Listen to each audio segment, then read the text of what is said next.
Dear learners, आज हम सीखेंगे go and catch a falling star के लास्ट स्टैंजा को। तो यहाँ देखिए, if thou find one let me know such a pilgrimage were sweet, yet don't I would not go, though at next door we might meet, though she were true when you met her, and last till you write your letter, yet she will be false ere I come to two or three।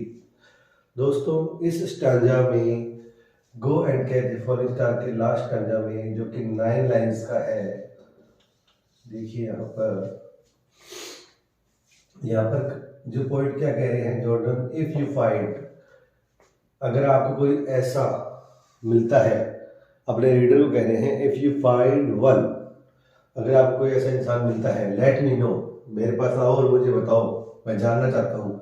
Such A pilgrimage, pilgrimage यहाँ पर क्या है, तीर्थ यात्रा, एक holy place की journey के रूप में इसको सिंबलाइज किया गया है। सच ए पिलग्रिमेज वर स्वीट, इफ और वर का यहाँ पर क्या कनेक्शन है कि वर स्वीट, ऐसा जो है तीर्थ यात्रा होती है या पिलग्रिमेज पे जाने का होता है जो बहुत ज़्यादा अच्छा होता है, एक कल्पना की गई है। वर स्वीट येट डोंट, पर ऐसा नहीं है। आई वुड नॉट गो, मैं नहीं जाऊंगा। Though at next door we might meet, हो सकता है अगले ही क्षण हम मिले।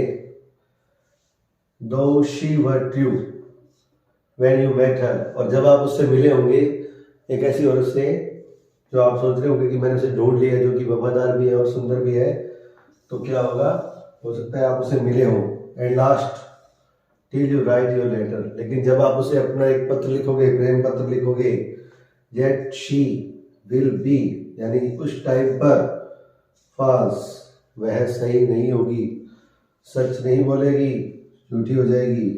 फिर आई कम टू टू और थ्री, तब तक वो क्या होगी, किसी अन्य 2 या 3 लोगों के जो है को जान चुकी होगी, या उनके साथ भी वो बातचीत कर रही होगी।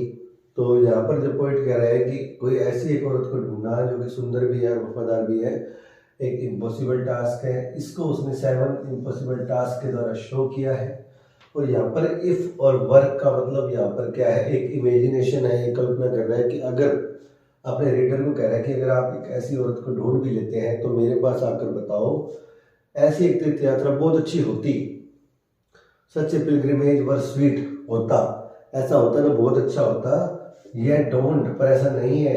आई वुड नॉट गो, मैं नहीं जाऊंगा, क्योंकि हो सकता है कि हम अगले क्षण मिले, और जब आप उससे मिले हो, उस औरत को मिले हो, तो वो क्या हो, she were true, but in the last time जब आप उसे लेटर लिख रहे होंगे तो क्या होगा, she will be false if I come to two और थ्री, तब 2 या 3 लोगों के साथ भी वो वैसे ही बातचीत कर रही होगी जैसे आपसे कर रही है। तो इसका मतलब वो ट्रू नहीं है आपके प्रति। यहाँ पर जो है पोइट सिंबलाइज कर रहा है जॉन डन। देखिए दोस्तों, जॉन डन फेमस है मेटाफिजिकल पोइट्री के लिए, और बहुत ही शानदार इन्होंने जो है मेटाफिजिकल, बियॉन्ड फिजिकल चीज़ों से परे जाकर, फिजिकल चीज़ों से परे जाकर एक ऐसा कंपैरिजन अपनी पोइट्री में शो किया है जो कि बहुत ही यूनिक है। यहाँ पर इफ और वर्क एक इमेजिनेशन को शो कर रहे हैं। पिलग्रिमेज एक होली प्लेस की जर्नी के लिए है। Yet she were true when you met her, and last till you write your letter, yet she will be false if I come to और थ्री। तो यहाँ पर जॉन डन 7 इम्पॉसिबल टास्क के द्वारा बता रहा है और कह रहा है कि किसी भी एक वफादार और सुंदर स्त्री को ढूंढना बहुत ही इम्पॉसिबल है। और अगर ऐसा कहीं हो जाता है तो मैं क्या करूँगा, मैं उस स्थान पर जाना चाहूँगा, उस पवित्र स्थान पर मैं जाना चाहता हूँ कि मुझे लेके चलो कि ऐसा पवित्र स्थान कहाँ है धरती पर जहाँ पर एक ऐसा तुम इम्पॉसिबल चीज़ को ढूंढ पाओ। लेकिन फिर वो कह रहा है कि मैं नहीं जा सकता, क्योंकि ये सिर्फ एक इमेजिनेशन, ऐसा हो नहीं सकता। क्योंकि वो कह रहा है कि अगर जब तुम उससे मिले होगे तो तुम्हें ऐसा लगा होगा कि वो तुम्हारे प्रति वफादार है, लेकिन जब तुम नेक्स्ट टाइम जब उसको अपना लेटर लिखोगे तो वो सेम जैसे तुमसे बात कर रही है या तुम्हारे प्रति है, वैसा ही वो दूसरों के प्रति शो कर रही है।